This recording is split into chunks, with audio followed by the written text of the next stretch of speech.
Well, now, one of those cleared of all charges at the end of the trial was the former managing editor of the News of the World, Stuart Kuttner. I spoke to him after the verdicts had been returned, and I began by asking him how he felt being a free man. Well, I haven't quite come down to earth yet. I mean, I've lived with this, frankly, hideous nightmare for 3 years. The accusation was unfounded.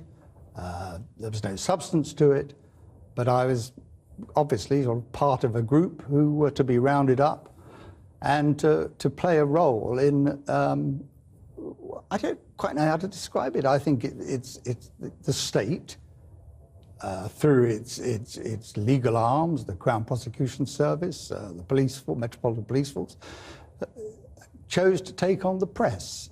And obviously I personally deeply resent that. I resent it for my colleagues, and I am inclined to use the term stitch up, because that's at heart what I believe it was. What lay behind it for the general public, one suspects, was a terrible feeling of anger that a missing teenager's telephone had been hacked. You played that hacked message to the police, who you now, of course, have a pretty strong feeling of resentment against, but you played it to them. Did you at the time wonder how on earth the News of the World had got hold of it? That's not entirely accurate, John. In fact, what happened in the matter of Millie Dowler was that I now know, but didn't know at the time, was that a member of the staff of the News of the World had obtained material from, whatever you call it, a voicemail of Millie Dowler. It was brought to my attention, and I picked up the telephone to the police headquarters at Surrey Police, and I said, I have some information which may be of some use. And the police sought to put me through to a press officer, and I explained that I wanted to speak to a senior police officer, since I believed this was information that might be significant and might help the police find a missing teenager. But my question was, did you not wonder how the information had been obtained? At that moment? No, I didn't. No, my immediate reaction... A voicemail of a missing teenager comes into your possession and you have no interest in how it was found. No, that's not... No, I didn't say that. You just said that. What I've told you is that information was brought to me which might or might not have led to the finding of Millie Dowler.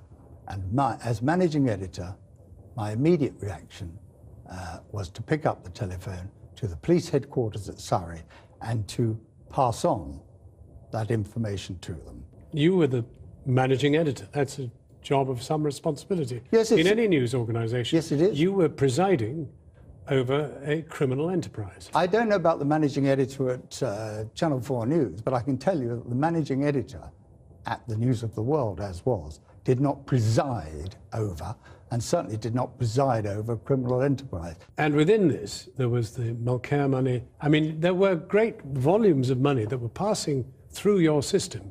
And though you're not guilty of any offence, there's the question of, you know, what happened on your watch. Are you sorry for what happened on your watch? I have said, let me answer your question. I've said it once, and I'm going to say it again.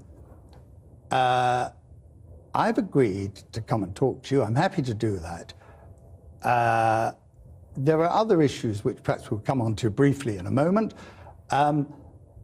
Please don't try and usurp the function of a jury that sat for 7.5, almost 8 months, and heard detail and had documents containing millions and millions of words.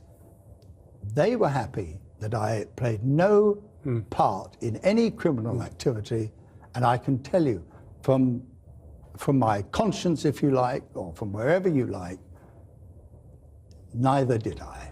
But you've expressed horror, you've expressed your own conviction that you were as innocent as you were proved by the jury.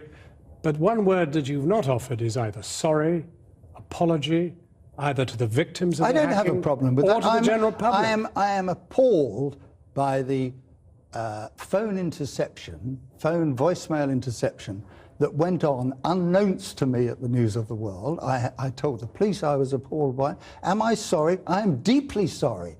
More than sorry, I am ashamed that such went on, among people working for that newspaper. I'm sorry and I am ashamed. Now you've heard the word you wanted to hear. But I want to get on to the more substantive issues that you referred to. I mean, are you sorry for Andy Coulson?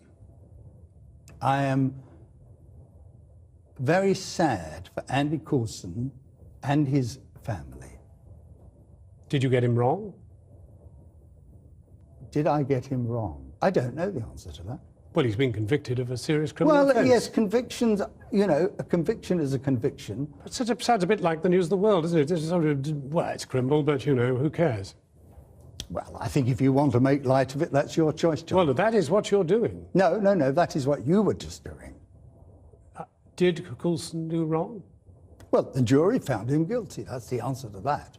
Do you accept that he was guilty? Did the Andy Coulson... Do you accept that he was guilty? Did the Andy Coulson... I accept that the jury have convicted him. Do you accept that he was guilty? I don't know. No, I mean, Andy Coulson was the editor for a good chunk of your final time at the News of the World. Did he set this culture? Did he set this kind of, you know, the story at any cost culture? Or was that, there before? I never worked... I never... As managing editor at the News of the World, which is somewhat removed from the journalism, other than for the leaders that I wrote, I never believed that any editor set such a culture. So did alien Rupert, to me. Somebody must have set the culture. Well, it was Rupert Murdoch, wasn't it? Let's be candid. You said you were going to be candid. Let's be candid. 3 or 4 people have pleaded at an infinitely lower level than Rupert Murdoch have pleaded guilty. Well, they were not charged with setting the culture of the paper. They were charged with criminal offences. What I'm asking you is, who set... The News of the World had a very, very distinct culture. Who set it? Well, clearly an editor influences the culture of a newspaper, but in terms of wrongdoing, of criminal activity, I frankly believe that this lay with the individuals themselves. Maybe I'm naive. Maybe I put, most personally, trust in people where I should have been more cautious. And was some of that trust put in Rupert Murdoch? Has he hung you out to dry? Let's ask the brutal question. Have you been hung out to dry?